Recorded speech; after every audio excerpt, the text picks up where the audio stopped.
thank you very much all for coming tonight, and we'll bring Robert out. Thanks, Rob.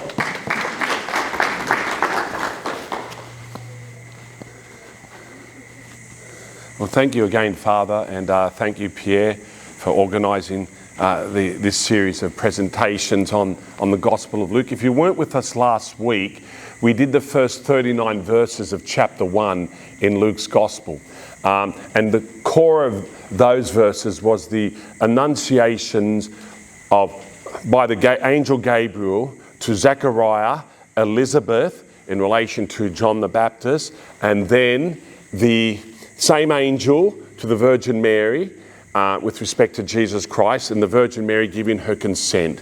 Behold, the handmaid of the Lord, let it be done unto me according to thy word. Now we move on to what follows immediately after that. So, verse 38, and Mary said, Behold, I am the handmaid of the Lord, let it be to me according to your word. And the angel departed from her. The very next verse, Luke says the following.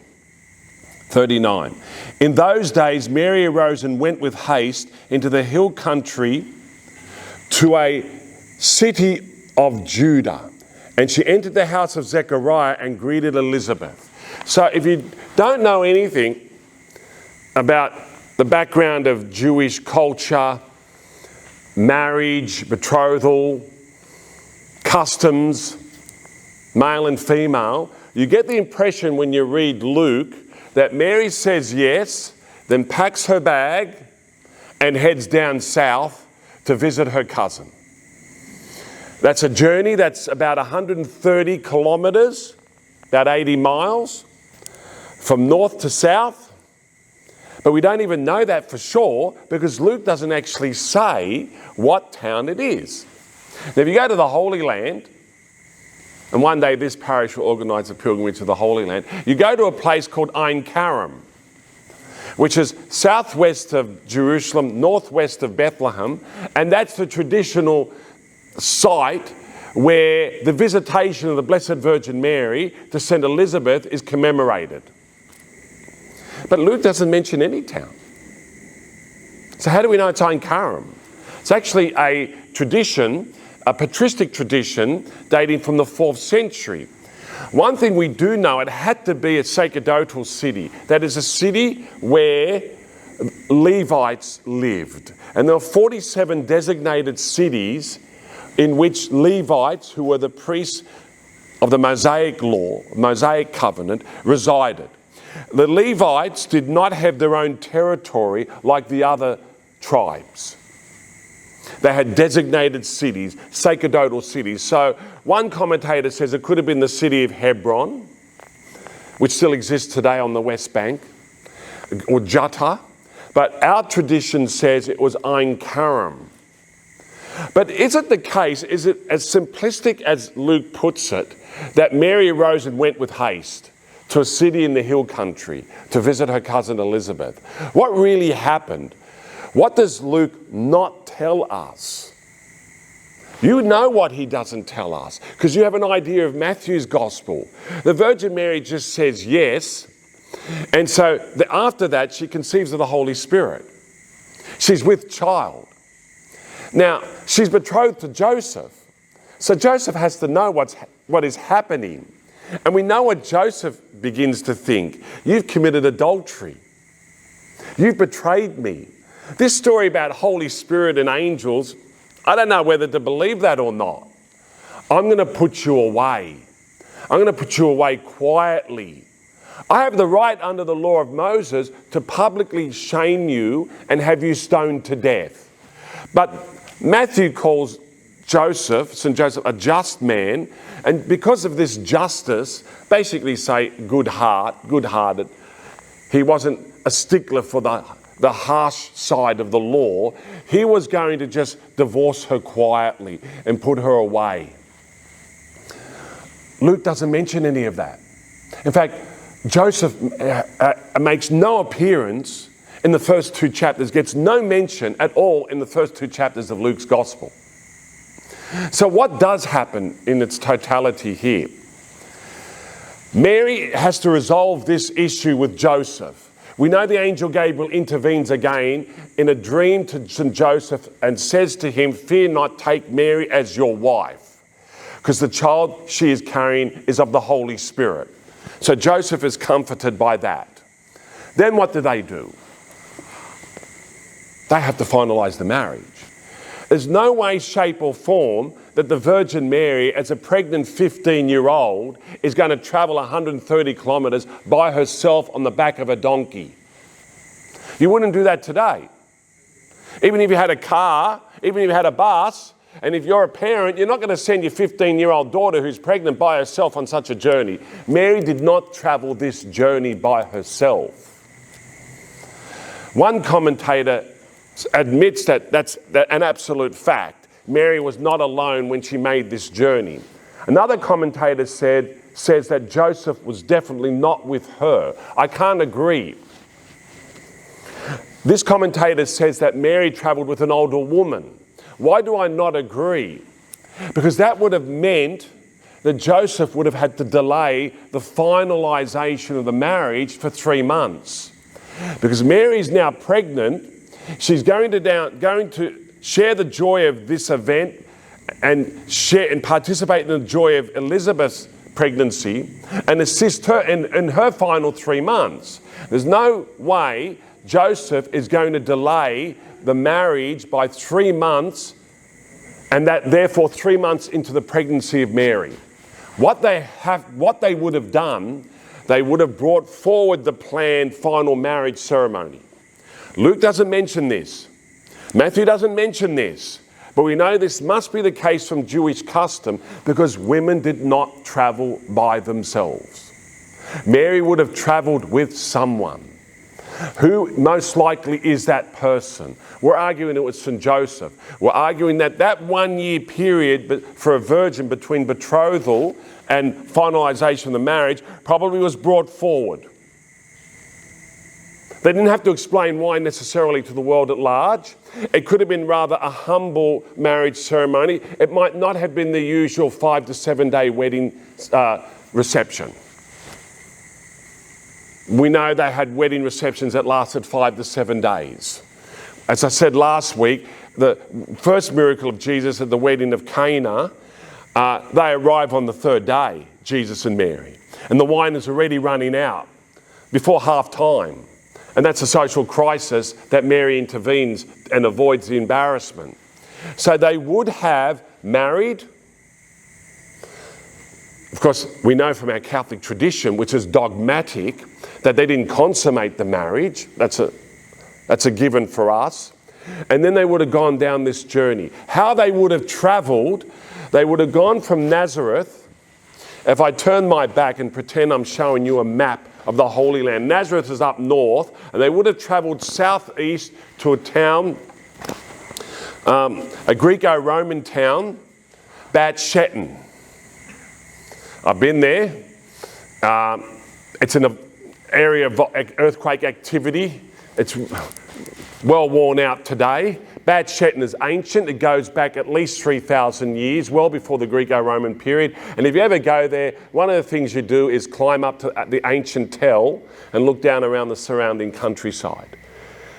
And then they would have travelled south along the east side of the Jordan River in order to avoid Samaria. Because you know the Jews and the Samaritans did not get on well. Then they would have arrived at Jericho, and then from Jericho they would have travelled westwards to Jerusalem. Then would have stopped in Jerusalem, gone to the temple, made certain sacrifices, prayers, and then they would have gone to Ein Karem. That would have been the journey. How long is that journey? Minimum 4 days. I think even longer in this case. Even to do 130 kilometres in 4 days is a big ask. Back in 1993, I did the walk from Ballarat to Bendigo.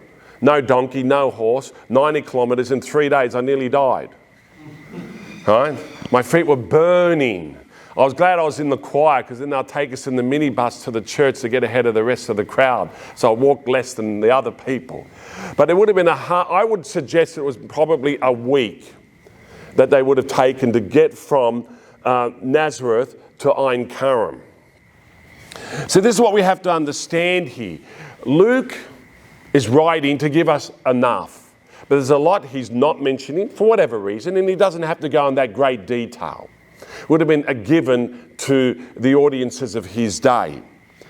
And by the way, to remind us, he's writing this gospel for a man named Theophilus, who's probably a Gentile, an excellency, probably a great influence, who'll be able to sponsor the production of this gospel and then disseminate it to Gentiles and perhaps Jews as well.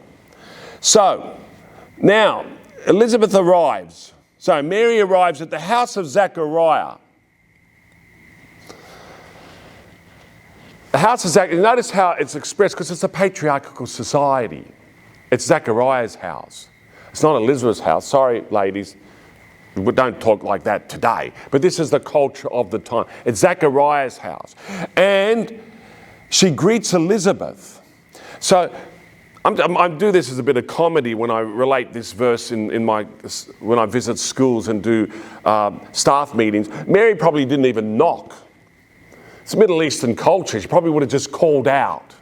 And Elizabeth heard her voice. What happens when she hears her voice? The child leapt in her womb.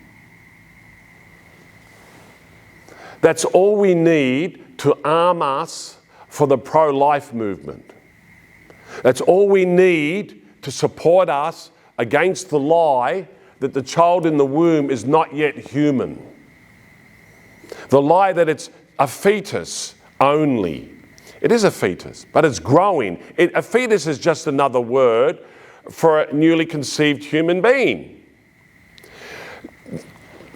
Perhaps it can be argued that the infant John, 6 months in the womb of his mother, was given a temporary consciousness. He certainly has an awareness that the glory in human flesh has arrived.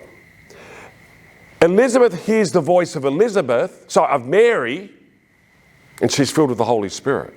So this is a grace she receives through the instrumentality of the Virgin Mary. The infant John the Baptist in the womb is dancing with joy because he is now in the presence of the glory in human flesh and the ark that is carrying him. Mary's filled with the Holy Spirit and she exclaims with a loud cry. There's so much here. We have another episode in the ancient history of Israel where Rebecca, the wife of Isaac, is also pregnant with twins. And she feels the twins dancing in her womb, but actually they're jostling for supremacy in a sense. And that jostling is to denote that Jacob the younger will have supremacy over Esau the older. In this episode, there's likeness and unlikeness, and it's designating that the child of Mary will have supremacy over the child of preeminence, is a better word, preeminence over the child of Elizabeth. This concept of ark is critical here, and it's something the Catholic Church understands so well, and sadly, so many Protestants don't understand, and some of them don't even want to understand. How do I know that? Why do I say that? One of my videos on YouTube is Mary Ark of the Covenant. It gets a lot more than my usual 300 to 500 views. Right? I think it's got around nearly 30,000 views. And I get regular anti-Mary commentary on that video, almost accusing me of blasphemy. They don't understand typology. Mary is the greater fulfillment of the Old Testament shadow. What's this concept of ark? I mentioned it last week. I'm going to give specific time to it now. In ancient Israel, the ark was the most precious heirloom of the Israelites. It was specifically designed. God gave instructions to Moses on how to make it. The size, the length, the height, the width, the type of wood, acacia wood, everything covered in gold, the lid covered in gold, the 2 cherubim facing inwards, made of gold, the mercy seat in the middle, made of gold, 4 rings, 2 on either side, made of gold, two rods of wood to carry this ark. Only Levites, only priests, men with consecrated hands could carry this ark from place to place. The ark was simultaneously an ark that carried and a throne that enthroned. Had 2 purposes. What did it carry? A second original copy of the 10 Commandments given to Moses. The first one Moses crushed under his feet, ground to powder, and made the idolatrous Israelites drink it after the sin of the golden calf. There was also Aaron's priestly rod. And there was also a bowl of manna from heaven. Law, priesthood, providence, God's heavenly food. They were realities of the Old Testament, but they also foreshadowings of greater reality in the New Testament. They were types of Christ. They symbolized the future Messiah, who would be the new Moses and perfect lawgiver, who would be the new one eternal high priesthood of the order of Melchizedek rather than of the Levitical order, and will come to us as the new bread from heaven, the Eucharist. So the ancient ark carried these relics, which were foreshadowing the greater reality, Jesus Christ. Mary as ark carried the greater reality. As a throne, the ark, the mercy seat, was a throne. Cloud there, enthroned on that mercy seat, was God himself in theophany. Cloud by day, fire by night. The glory cloud. There were 2 names for it. The Shekinah Kavod, which means the indwelling of the glory, the indwelling within the Holy of Holies, and the Anavai HaKavod, the cloud of glory. God was visible in this form and could be seen as theophany by the high priest every day of atonement once a year when he went in to do the sacrifices in the Holy of Holies. God was enthroned above the ark. Mary was throned as well. When did Mary enthrone God? Another event, the presentation of the infant Jesus in the temple. The second temple, I'm going ahead of myself. This is for next week, really, or the week after. But I'll repeat it later as well. When Mary and Joseph brought the infant Jesus, who was 40 days old, to present him in the temple, that was the completion of the second temple. Because the first temple of Solomon, which was destroyed on the 9th day of Av, 587 BC, was rebuilt from 515 BC onwards by Zerubbabel, and then augmented a 20-year reconstruction. Well, actually it took longer than that. It began in 20 BC and took over 60 years. Must have been shonky renovators, but it took over 60 years to reconstruct the whole temple precinct. So just before AD 70, it was finally finished. But it was really finished with the Visitation, because the second temple had 2 important elements missing that were normative in the first temple: ark and glory presence. The Holy of Holies in the second temple period was empty. Had a table for sacrifice, but it had no ark, and worse, it had no glory presence. When did the ark and the glory come to the second temple? With the Visitation. Who is the ark of the second temple? Mary. Who is the glory presence of the second temple? Jesus. That's when it was complete.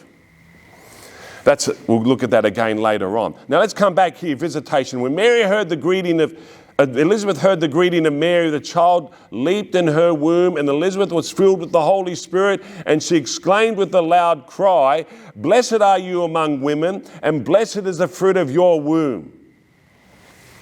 How does Elizabeth know that one, Mary is pregnant, and two, the holiness of that child? They didn't have instant communications like we do today. We can presume that Elizabeth herself has had a private revelation, not mentioned by St Luke. Should he mention it? Yeah, I wish he did, but he didn't. Well, I can presume here that the angel Gabriel informed Elizabeth of what's happening with her younger relative up north, that she's also pregnant, and probably filled her in on more other details as well. You're having this child for this reason, and your child is going to lead the way, open the way for this other child that your younger relative is having. These words also echo words of praise that were given to two other ancient Jewish women, Jael and Judith. And Jael and Judith had one thing in common. They both put to death military leaders of Israel. And they did it in the same way.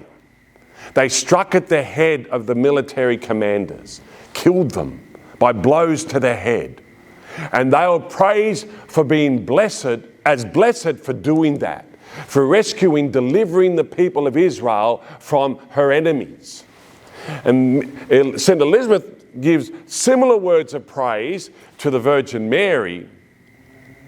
And whether she realizes or not, it's appropriate what she's saying and doing, because the Virgin Mary is doing something greater than what Jael and Judith did. The Virgin Mary is also striking at the head of Israel's greatest enemy. In fact, humanity's greatest enemy. Crushing the head of participating in bringing forth into the world the Messiah who's going to crush the head of Lucifer as the enemy of humanity. And then Elizabeth goes on, she says, "And why is this granted to me, this great honour, this great privilege? Normally in this culture, it's the younger who defer to the older." That's normative in that ancient culture and all ancient cultures. In all ancient cultures, they were opposite of our modern culture. In our modern culture, we revere the young as if they have great wisdom, uncorrupted wisdom, unlike us oldies. Well, they do have an innocence, and they can speak truth out of the mouths of babes, as Jesus said. That's true. But in the ancient world, they revered the older, because wisdom came only through age and experience. Here, St. Elizabeth is praising, giving deference to the younger. Whence comes it this, and why is this granted to me, that the mother of my Lord should come to me? Mother of my Lord. What's so important about those words? We've already noted that Elizabeth has knowledge that her younger relative is pregnant and has a blessed child, and was saying that she's received that knowledge by special private revelation from the angel Gabriel himself, or maybe the inspiration from the Holy Spirit. But we know from these words that St. Elizabeth has an even more acute knowledge of who is in the womb of her younger relative. You're the mother of my Lord. Now, the word Lord here, in the context of Luke 1, wherever it is always used in the same sense as relating to the divine, as relating to God. Lord can be used in many ways. The Greek word is hegemon. And we're going to see later in chapter 2, it's used with respect to the governor of Syria, hegemon. So Lord's equivocal. We have it all. In our language today, it's equivocal. My Lord, the Lord Justice, whatever, the Lords in England where they play cricket, whatever, okay? It means dominion. But here there's no doubt, for consistency's sake, when St. Elizabeth says, you're the mother of my Lord, she's saying, you're the mother of my Adonai. you're the mother of my God. And Catholics say, you're the mother of God. Now, some people think this is a blasphemy, term mother of God. How many times I've had conversations with people who say that they abhor this term mother of God. How can Catholics believe, or other Christians believe, that Mary is mother of God? How does God have a mother? Mothers precede their children. If Mary is mother of God, then Catholics are saying Mary existed before God. Mary gave God existence. This is a blasphemy. Well, if that's what it means, it is a blasphemy. But that's not what it means. Mary is not the mother of a nature. The child in her womb has a human nature. But mothers are the mothers of persons. This is what the pro-abortionist crowd don't want to acknowledge either. They don't want to acknowledge the personhood of who is in each mother's womb.